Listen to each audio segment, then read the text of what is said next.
Hi guys, this is S of Customs here. This is part 2 of our E&C build. So let's get started by opening the box of that gun.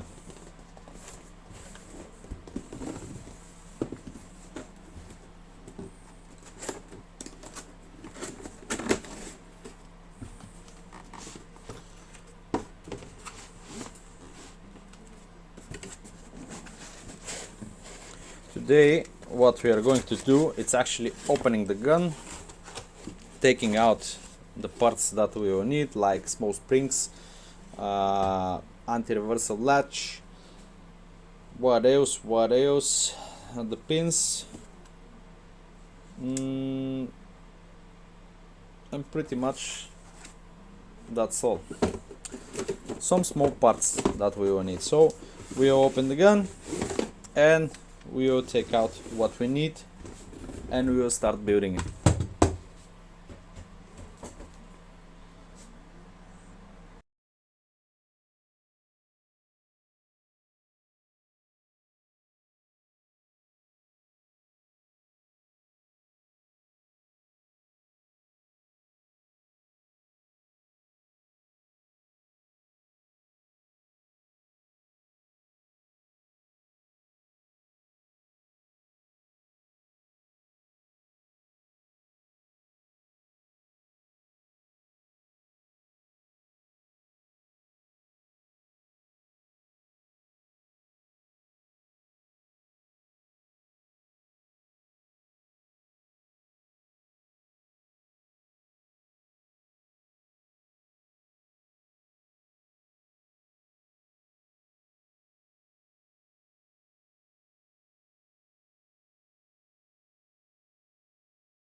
Well, there is not much left from the gun.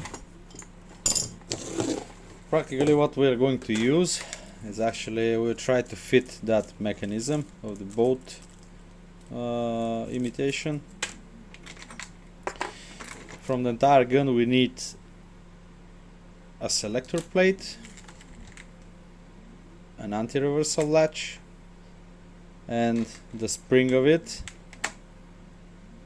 We need a tappet spring, and perhaps, because I don't remember, but I believe this is useless because on the max model we have a new spring inside of the max model CNC trigger. But anyway, I will decide which one it's lighter in pulling the trigger, and I will use the one which is lighter in pull. So guys, this is it for the moment. We start with the next part of this build. We're about to start our building process. Let's start by simple things, and the most simple of them is to install our new bearings. For that we will need our new gearbox,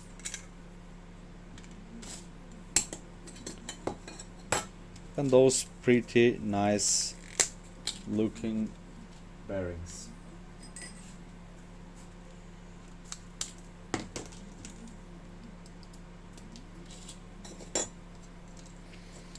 We know that retro arms manufacture the hose a lot tighter, and if we try to actually hammer the same bushings or bearings, there is a chance that during that process we break that part, or part of the outside ring of the bearing.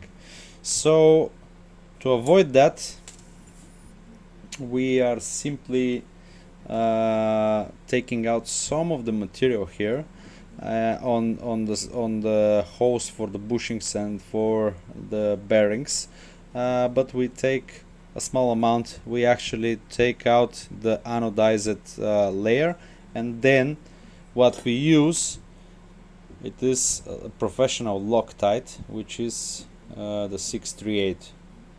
This is the best glue that you can buy. For the moment, I will make a time lapse on the installation. I will try to install it in front of the camera. I'm not so sure how it will turns out, but I will try my best.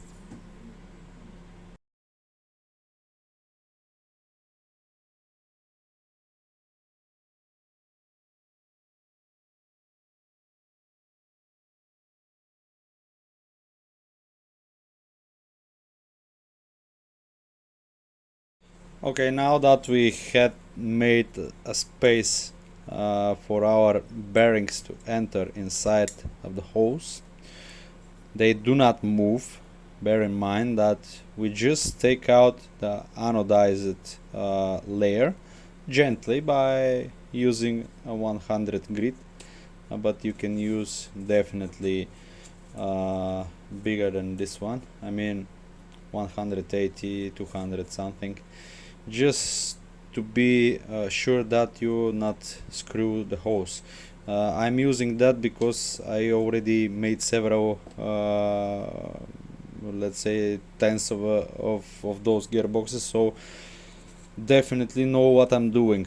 I don't need them to be tight fit, so you can press them in and forget about that. I need to glue them, because only then I can be sure that they will not come out.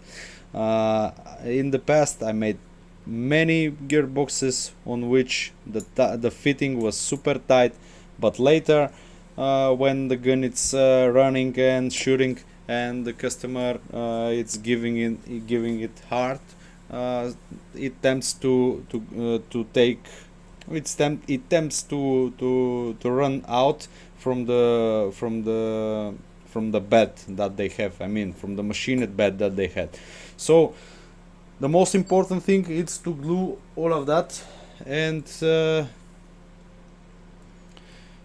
this is how I make it.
Now what we have to do is just wait 24 hours so our glue can cure and be rock solid for the next things that we are going to install. Well guys, this is it for this video.